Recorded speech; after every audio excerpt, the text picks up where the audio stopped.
النهارده بنقدمه لأول مرة أغنية وطنية وبنهديها لكل الشعب المصري وبنهديها لمصر. أغنية اسمها شوارعك بشوفها.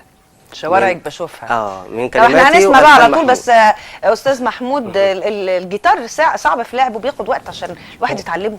هو بس مسألة موهبة وإحساس، يعني الواحد لو عنده إحساس وموهبة بتأثر عليه الوقت.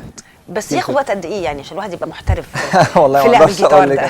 انا واخده يعني كموهبة. لو انا عايزه اتعلم مثلا هقعد وقت كتير. في ثواني طبعاً. في ثواني في ثواني. لو طب حضرتك. خلينا نسمع حاجه كده، نسمع شوارعك. شوارع. بسم الله.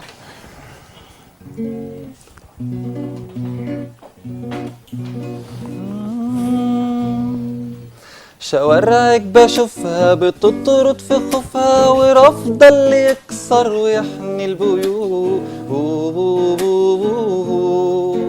بتعشق وجودك وبتبوس خدودك، في حضنك بتقوى لا يمكن تموت.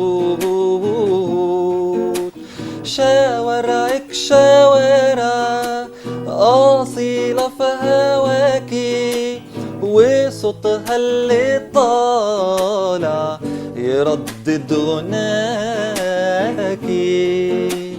بتسهر في ليلك وتحكي الحكاوي، وتسرح في نيلك وسحر القهاوي.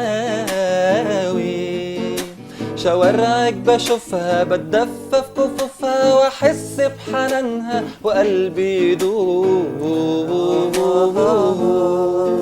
بترسم ملامحك في جرحك وفرحك، بطيبتك وصفتك يا خالية العيوب. شوارعك شوارع أصيلة في هواكي، وصوتها اللي طالع يردد غناكي. الله الله، لا برافو عليك برافو يا برافو محمود. برافو برافو.